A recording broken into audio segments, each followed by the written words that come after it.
প্রাপ্ত হয়ে যাবে।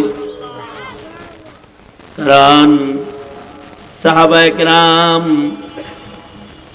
সবাই আল্লাহর কাছে পাশ করা মুমিন। উলাইকাল্লাযী নামতাহানাল্লাহু কুলুবাহুম লিত্তাকওয়া, তারা ঈমান শিখছেন নবীর কাছে, আমল শিখছেন নবীর কাছে, আর পরীক্ষা দিয়া পাশ করছেন তারা সবাই আল্লাহর কাছে।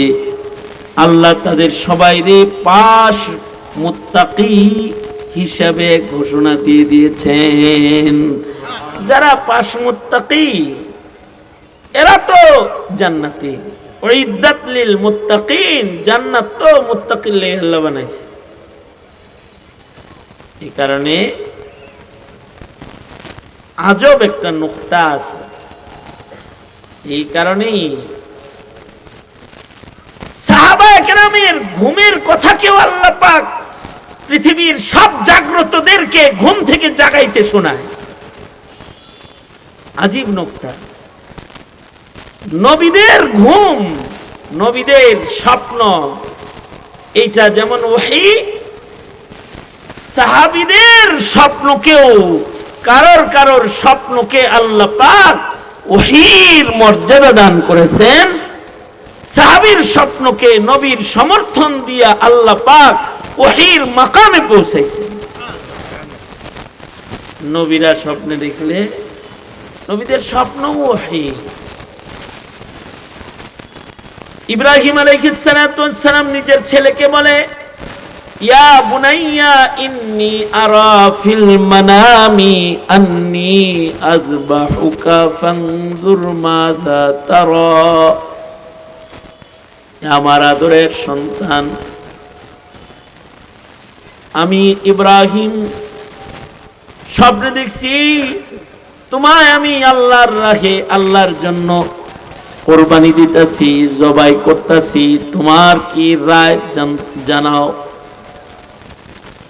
ইসমাইল, খলিলের সন্তান ইসমাইল, খলিলুল্লাহর ওরসের জবিহুল্লাহ তো সন্তান জানে আমার বাবা আল্লাহর খলিল, তিনি সরদার পয়গম্বরদের একজন পয়গম্বর।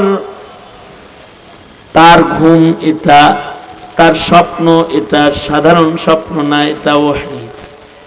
এই কারণে উনি সাথে সাথে বলে, ইয়া আবাতি ইফআল মা তুমার সাতাজিদুনি ইনশাআল্লাহু মিনাস সাবিরিন। নবীদের স্বপ্ন ওহী। আমাদের নবী আলাইহিস সালামের স্বপ্ন ওহী। নবীদেরকে শয়তানে স্বপ্ন দেখাইতে পারে না। মানুষকে শয়তান কিছু দেখাইতে পারে, ওয়াসওয়ায়ে শয়তানি মানুষকে দেখানো যায়, নবীদেরকে না। নবীরা এত উন্নত মানুষ যে তাদেরকে স্বপ্ন যোগে শয়তান আমরা ঘুমাইলে ঘুমাইই যাই, আর নবী ঘুমাইলে নবী কি বলে, আমার চোখ ঘুমায়, কল্ব জাগ্রত থাকে। সাধারণ মানুষের ঘুম আর নবীদের ঘুম কি এক না? তো আল্লাহর রাসূল সাল্লাল্লাহু আলাইহি ওয়াসাল্লামের সাহাবী, তাদের স্বপ্নর মর্যাদা আল্লাহ পাক সারা দুনিয়ায় কিয়ামত পর্যন্ত আনেওয়ালা মানুষের কাছে তুলে ধরছে। কেউ যেন সাহাবীর বিপক্ষে কথা বলার জিহ্বা বাইর করার সুযোগ না পায়। ইসলামের পয়লা যুগে মসজিদে নববীতে নবীজি বসে থাকতেন, সাহাবীরা আইতো, কেউ আগে আইলো, কেউ দেরিতে আইলো, আইলে তারপরে নবীজি নামাজে দাঁড়াইতেন, ইমামতি করতেন। সমস্যা, সাহাবীদের জন্য অপেক্ষা করতে হয়, অথবা নবীজি নামাজ সবাইকে নিয়ে জামাত করে ফেললে কেউ যদি জামাত না পায় তাহলে তার হৃদয়ে আগুন জ্বলে যায়, হ্যাঁ জামাত পেলাম না, নবীজির পিছে নামাজ পড়তে পারলাম না।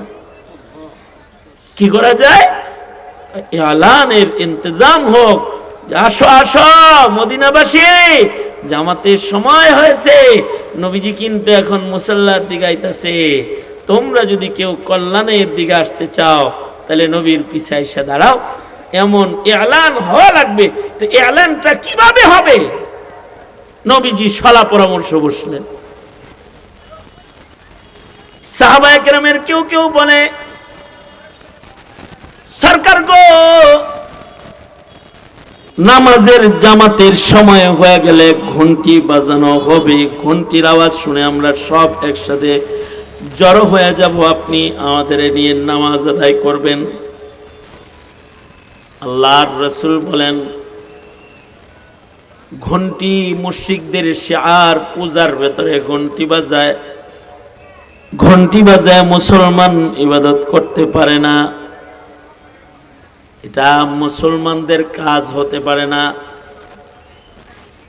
একদল বলে, আল্লাহর নবী তাইলে মসজিদের সামনে আগুন জ্বালায় দেওয়া হবে,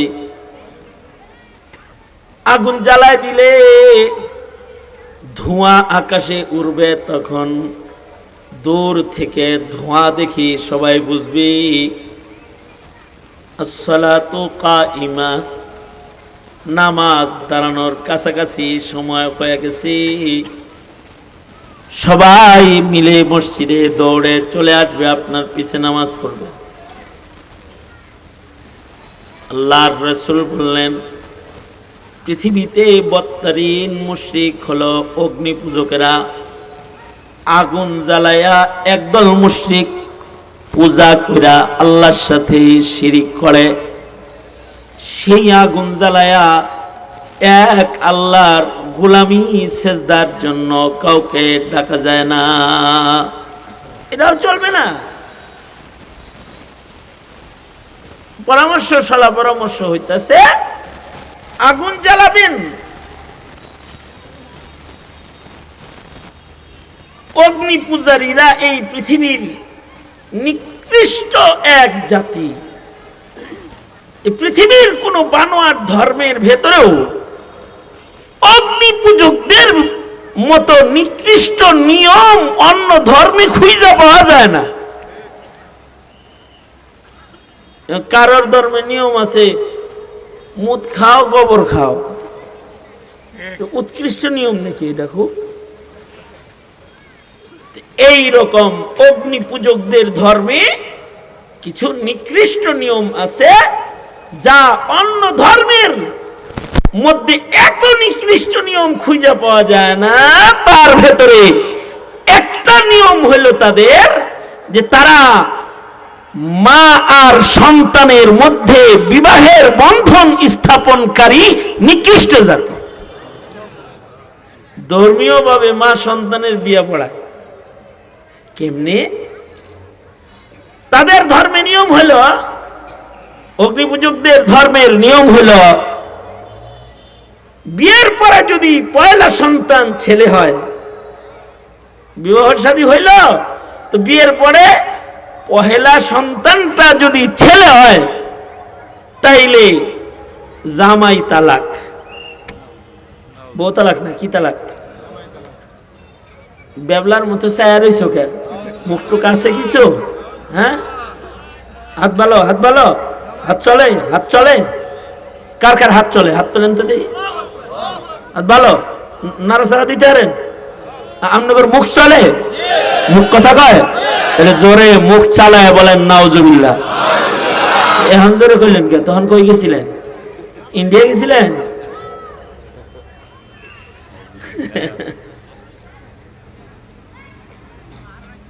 মা আর সন্তানের মাঝখানে বিয়ে দেয় এমনি।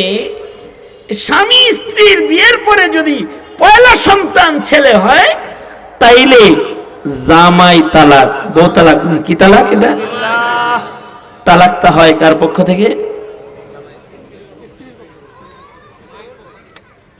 আসলে তালাক কার পক্ষ থেকে?